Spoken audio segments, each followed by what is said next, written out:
this journey always humbles you. Sir, I think UPSC requires a lot of patience, hard work, and then a little bit of devotion to a particular spiritual power would always help you. And is it advisable that students, if they find some kind of symptoms of depression, or perhaps they don't even understand, to seek some kind of Yes, sir. medical opinion or something? So definitely, sir. I think mental health and depression is a very big problem for our society today. While you prepare for UPSC, you here mean any and every student. What do you think? What is the mental stress, and what is that's something which is missing in this preparation? So I think everything is missing apart from books. Okay. I do feel, sir, that if your passion for the services is actually true, you will be able to tide over any form of depression with, of course, support from your parents, families, and other members.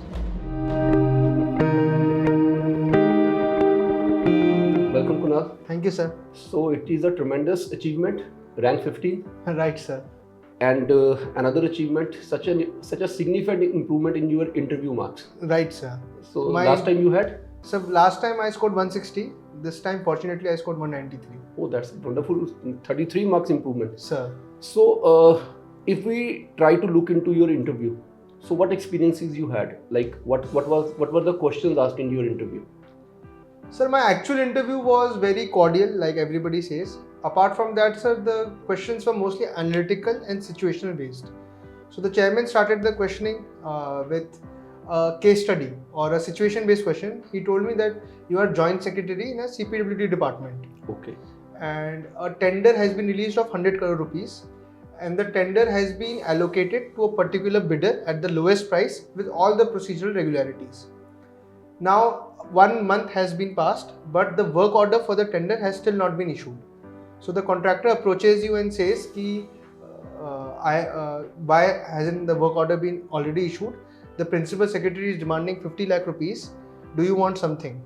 So what would be your course of action? So this was the first question, which took me aback because I wasn't expecting such a bouncer at this first stage itself. Okay. So what was your answer to this? Sir, I said, first of all, I would inquire why the work order isn't been released. Is there any procedural lapses or is any document missing from your side that the work order has not been issued? If after due scrutiny I found that everything is in place and still the work order isn't been issued, I would approach the office of principal secretary and ask them what are the reasons. If I find that there is actions of wrongdoing, then I would report it to the relevant investigative agencies as well as the higher bureaucratic structures that some form of corruption is going on in my department. If still it is not resolved, then at last I would undertake whistleblow, but I would not tolerate corruption in my department in any way possible. Oh, that's wonderful. So then he asked me, first of all, won't you write in your file that the principal secretary is corrupt? So I said, sir, it's only allegation up till now. The contractor hasn't given me any evidence for me to start this process. If he gives me some evidence or proof that substantiates his allegations, I will definitely write. But without it, I cannot write such a big thing against my senior without any proof. That's going by the rule book and right, sir. Very, very balanced approach. And then the next member. So the next member then asked me, you are a senior at your department and a junior is young and bright, but he actually comes late every day. So what would be your action against him? All right. So second question again was situation based. So I then said, sir, first of all, being public service is of great responsibility, but at the same time, being a mentor and a counselor and a senior, I would first ask him what are the reasons. I would empathize with him. There must be some problem in his house, which is the reason for him being late, or some other reasons. If so, then I would give him another chance. But if it isn't, then I would initiate the relevant disciplinary inquiry, because at the end of the day, public interest trumps all other things. That's again an amazing answer. Then she asked me about mental depression, that India is not able to counter it properly. So what are the reasons? So I said, it's a social taboo. Then the physical infrastructure is not up to the mark. And it is a problem without a name, that people are suffering, but they don't know they are suffering. So on this, I would like to ask you one more thing. Sir. While you prepare for UPSC, you here mean any and every student. What do you think? What is the mental stress, and what is that's something which is missing in this preparation? So I think everything is missing apart from books. Okay. the preparation is a very tiresome process. It's a very lengthy process. I myself have been included in it for 3 years. There are ups and downs, both emotionally, physically, as well as mentally, and so is the case with me. But I do feel, sir, that if your passion for the services is actually true, you will be able to tide over any form of depression with, of course, support from your parents, families, and other members.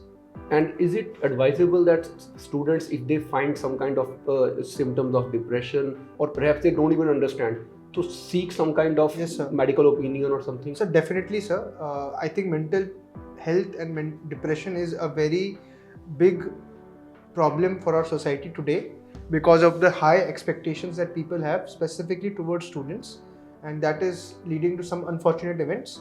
So I do feel that government has also many channels through which you can communicate your sad thoughts and get professional help. Apart from that, there are various civil society organizations as well, which are trying to alleviate the sufferings, specifically mental sufferings, in some of the people. So I do feel that professional help sometimes becomes necessary. And here I would like everyone to know this fact, that at our evolution, we have a professional team of psychologists who will be regularly interacting with you while you are our students, and they will be keeping your energy not only channelized, they will keep you in the positive frame of mind.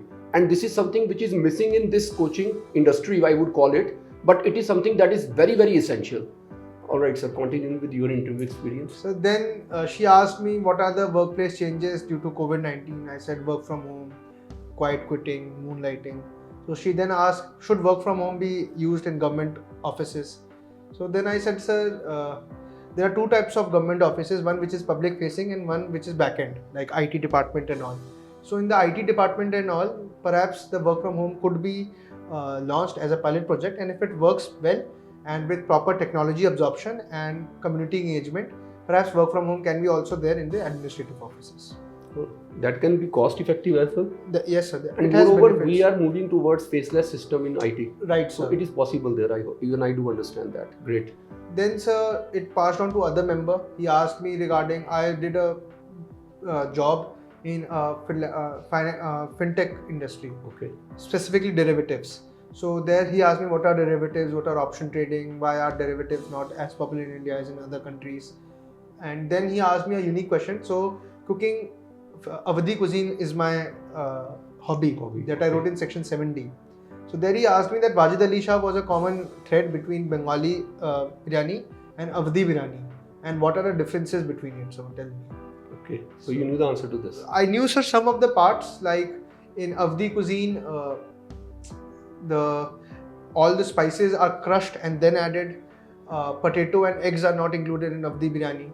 A yakhni is prepared for Awadhi biryani, which is not the case for biryani. But I think he was looking for some other answer, so I said then, okay, sorry sir, I know as much only. I tell you something.